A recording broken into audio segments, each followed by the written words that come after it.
नमस्कार दोस्तों, मैं अंकुर उपाध्याय स्वागत करता हूं आप सभी का आपके अपने YouTube channel share market analysis में।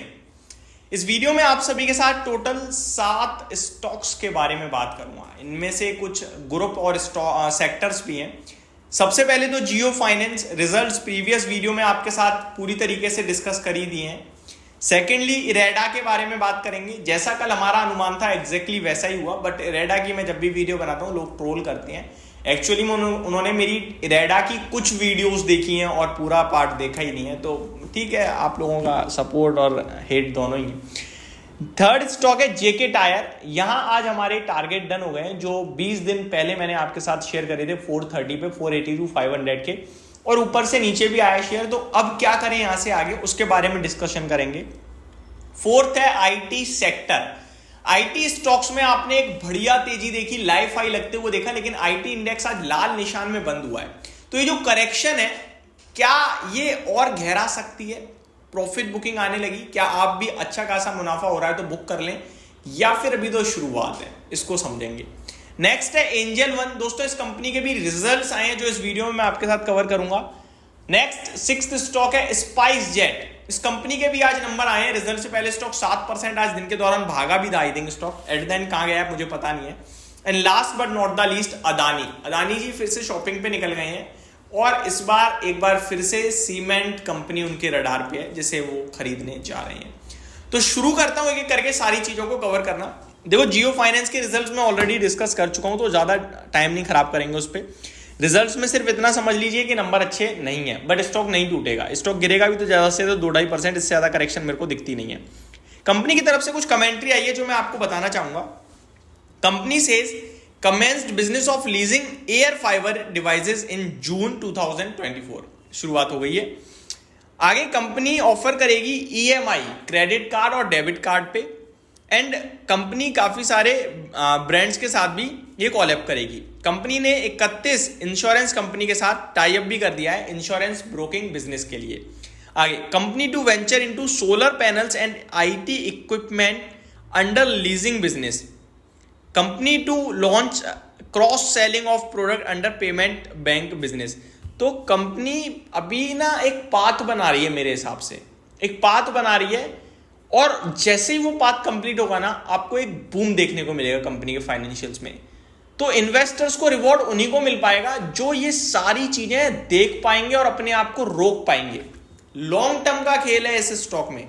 ये बिजनेस को अभी शुरू कर रहा है, प्लानिंग कर रहा है। देखो सबसे ज्यादा मुश्किल होता है एक बिजनेस में आइडिया, उस आइडिया पे एग्जीक्यूट कैसे कर रहे हो फिर वो, और एग्जीक्यूशन के मामले में हम इस मैनेजमेंट पे डाउट कर ही नहीं सकते। ये आपका रिलायंस ग्रुप का हिस्सा है, ठीक है, और प्लानिंग भी आप देख ही रहे हो किस हिसाब से हो रही है। तो ये डेफिनेटली खेल तो बड़ा होगा, तो बैठे रहो बस। अगला स्टॉक है दोस्तों इरेडा। रिजल्ट्स अच्छे थे, सबने पढ़े, लेकिन स्टॉक बहुत भागा। आज भी अच्छा खुला। हमने कल भी आपके साथ कहा था कि तेजी ऑलरेडी हो चुकी है, 30% प्रॉफिट बढ़ा है, लेकिन शेयर आपका 70% बढ़ चुका है 3-3 महीने में। तो मेरे हिसाब से प्राइस है सारी चीजें, लेकिन नंबर अच्छे हैं तो डेफिनेटली एक गैप अप आएगा और वहां से प्रॉफिट बुकिंग आ सकती है। एग्जैक्टली वही हुआ। आज देखिए आप 300 रुपए पे ओपन दिख रहा है स्टॉक, और ऊपर में एग्जैक्टली 305 पे ओपन हुआ। जहां ओपन हुआ वहां से कंटिन्यू दिन के दौरान गिरता ही रहा, and eight the and share आपके लिए 289 पे क्लोजिंग देता हुआ दिखाया। 10 करोड़ शेयर्स के ट्रेड भी होते हुए देखें आपने, सौदा हुआ है टोटल। स्टॉक का टेक्निकल चार्ट स्ट्रक्चर बहुत स्ट्रॉन्ग है, फ्रेश बाइंग की कोई सलाह नहीं है, और मैं शुरू से ये कह रहा हूं लगभग 200 रुपए से मेरी हिम्मत खत्म हुई है, बट ठीक है अभी भी यही है। बाकी कंपनी बहुत अच्छी है लॉन्ग टर्म के लिए, कभी भी डिप आएगी तो हम जरूर इसको डिस्कस करेंगे। अगला है जेके टायर।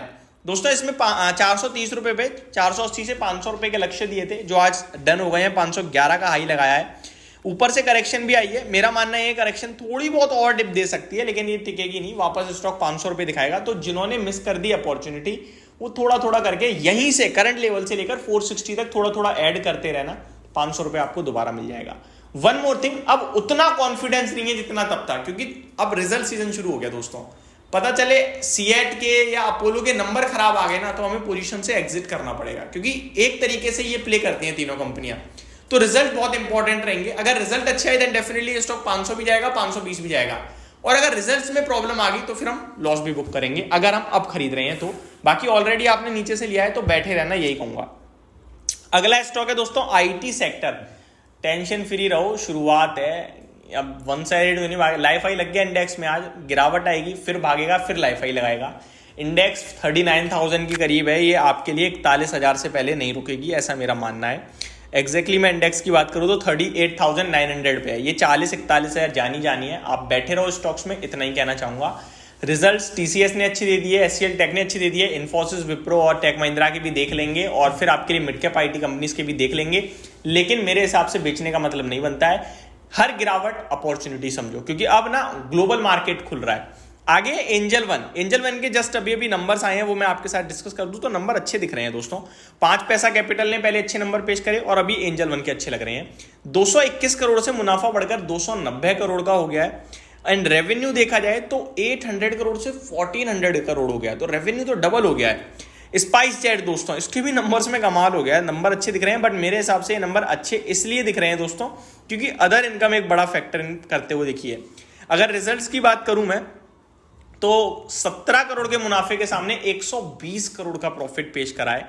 रेवेन्यू घटा है, 2100 करोड़ के सामने 1700 करोड़ पे रेवेन्यू आया। रेवेन्यू घटा है लेकिन प्रॉफिट बढ़ा है। पीछे रीजन है दोस्तों अदर इनकम का, 350 करोड़ से 630 करोड़ हो गई है अदर इनकम, तो ये एक बड़ा रीजन बनेगा। अदानी दोस्तों, अदानी ग्रुप की बात करी जाए तो ये ना जेपी ग्रुप का सीमेंट बिजनेस एक्वायर करने की तैयारी में है।